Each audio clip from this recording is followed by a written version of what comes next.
नमस्कार बंधुरा मकर संक्रांतिते खान এই একটি জিনিস লক্ষ্মী মা আপনার উপর খুবই প্রসন্ন হবেন। পালাবে সমস্ত অভাব, পকেট ভরবে টাকায়। এছাড়াও এই জিনিসটি আপনি বাড়িতে আনতে ভুলবেন না। তো চলুন জেনে নেওয়া যাক কি খাবেন আর কি আনবেন বাড়িতে। প্রত্যেক বছর মকর সংক্রান্তির জন্য অপেক্ষা করে থাকেন সবাই, কারণ এই দিনে বাড়িতে বাড়িতে পিঠে তৈরির ধুম পড়ে যায়। সংক্রান্তির দিন নতুন চাল ঘরে তোলার রেওয়াজ থাকে অনেক জায়গাতেই।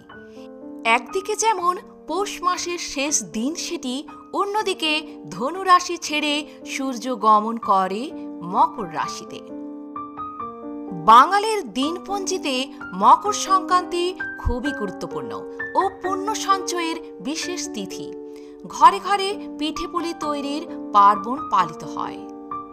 জ্যোতিষীদের মতে এই বিশেষ তিথিতে পালিত হয় কিছু বিশেষ রীতিনীতি। প্রচলিত বিশ্বাস, এই নীতি পালন করলে সংসারে অর্থ ও সুখ শান্তির অভাব থাকে না। এই তিথিতে স্নান না করে কোনো খাবার খাবেন না এবং মকর সংক্রান্তির দিন অবশ্যই ভগবান বিষ্ণু ও মা লক্ষ্মীর পুজো করবেন।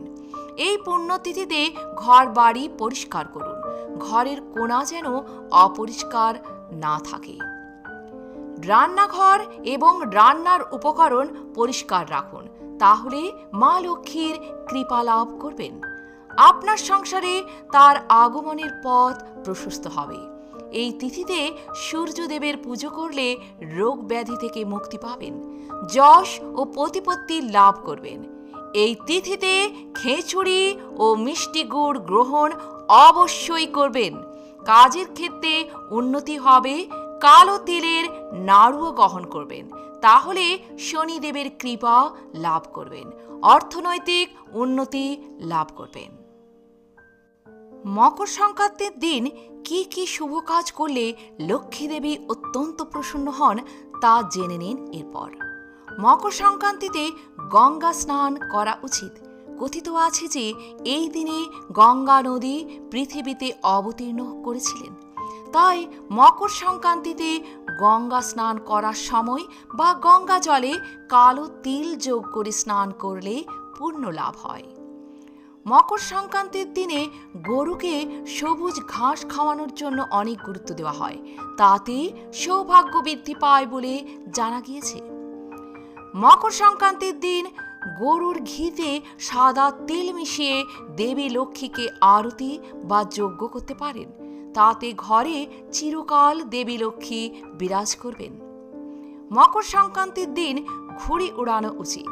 তামিল রামায়ণে বলা হয়েছে যে মকর সংক্রান্তির দিন ভগবান শ্রীরাম একটি ঘুড়ি উড়িয়েছিলেন। মকর সংক্রান্তির দিন তিল ও গুড় খাওয়া উচিত। এগুলি দান করাও শুভ বলে মনে করা হয়। এই দিন গুড়ের সঙ্গে কালো বা সাদা তিল দান করা উচিত, তাতে সংসারে দারিদ্রতা দূর হয় এবং সমৃদ্ধি লাভ করে। মকর সংক্রান্তির দিন পিতৃপুরুষদের তিল দান করতে হবে, এতে পূর্বপুরুষরা খুশি হন। মকর সংক্রান্তির দিন নতুন শস্য, গবাদি পশু ও কৃষি সরঞ্জামের পুজোর সঙ্গে সঙ্গে পুজো করতে হবে, এতে কৃষি কাজে উৎসাহ পাওয়া যায়। মকর সংক্রান্তির দিনে নতুন কাজ শুরু করতে পারেন। এই দিনটি নতুন কাজ, বাড়ি, ব্যবসা, নতুন গাড়ি বা অন্য কোনো শুভ কাজের জন্য একেবারে উপযুক্ত বলে মনে করা হয়। মকর সংক্রান্তির দিন সূর্যের পুজোর সঙ্গে সঙ্গে শনিদেবেরও পুজো করা উচিত। এই দিন পিতা সূর্য ও পুত্র শনির মিলন হয়। উভয়ই সমস্ত ঝামেলা দূর করে এবং সৌভাগ্য নিয়ে আসে। মকর সংক্রান্তির দিন একটি ঝাড়ু কেনা উচিত, তাতে পরিবারের দেবী লক্ষ্মীর বিশেষ আশীর্বাদ বর্ণিত হয়। আজ এ পর্যন্তই। নিয়মগুলি পালন করে দেখুন, লক্ষ্মী মার আশীর্বাদ আপনি পাবেনই পাবেন। ভালো থাকবেন, সুস্থ থাকবেন। শুভ মকর সংক্রান্তি। ধন্যবাদ।